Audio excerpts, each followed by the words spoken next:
In the book of Moses, an angel of God is recorded, who not only has an important mission, but also his great authority, whether it was Abraham, Isaac, Jacob, or Moses. They respect him. What are the characteristics of this angel?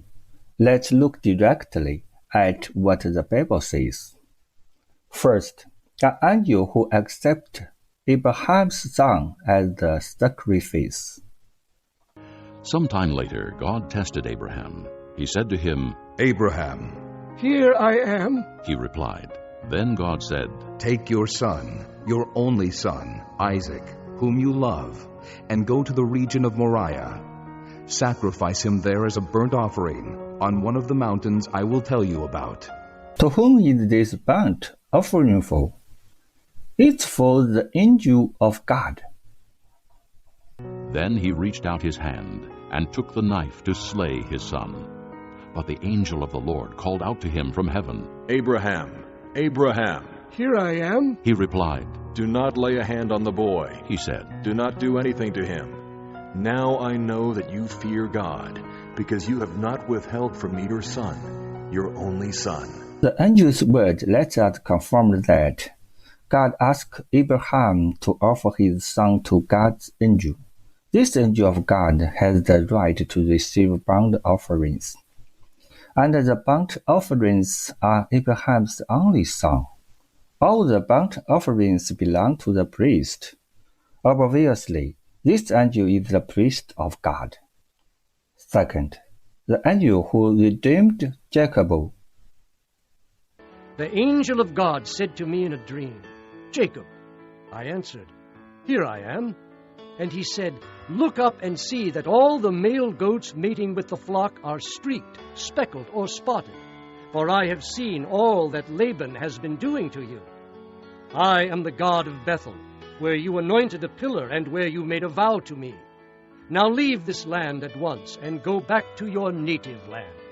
Jacob dreamed of God's angel calling himself, "I am the God of Bethel." Why Jacob anointed a pillar and made a vow to him? What vow did he make? He called that place Bethel, though the city used to be called Luz.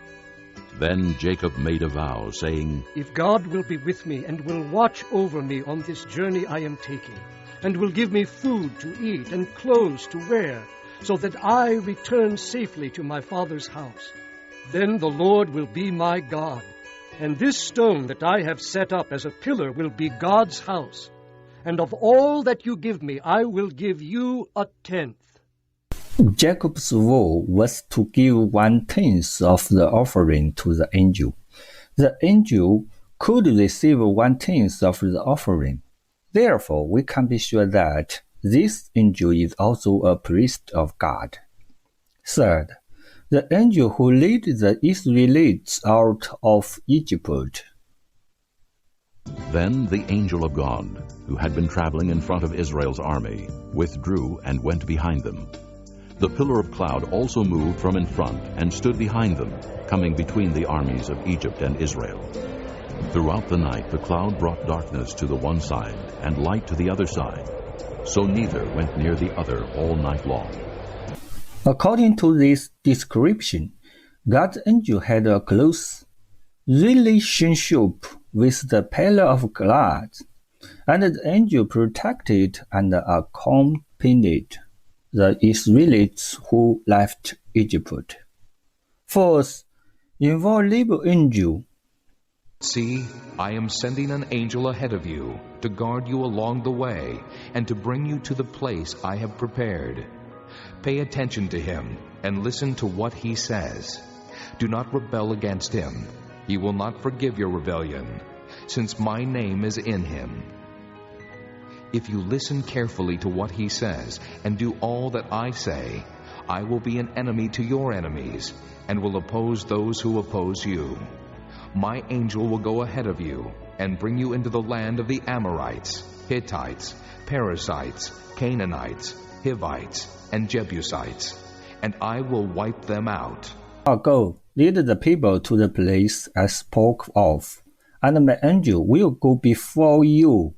However, when the time comes for me to punish, I will punish them for their sin. Fifth, the angel who drove out the Canaanites. I said, Lo. I will send an angel before you, and drive out the Canaanites, Amorites, Hittites, Perizzites, Hivites, and Jebusites. Go up to the land flowing with milk and honey. But I will not go with you, because you are a stiff-necked people, and I might destroy you on the way.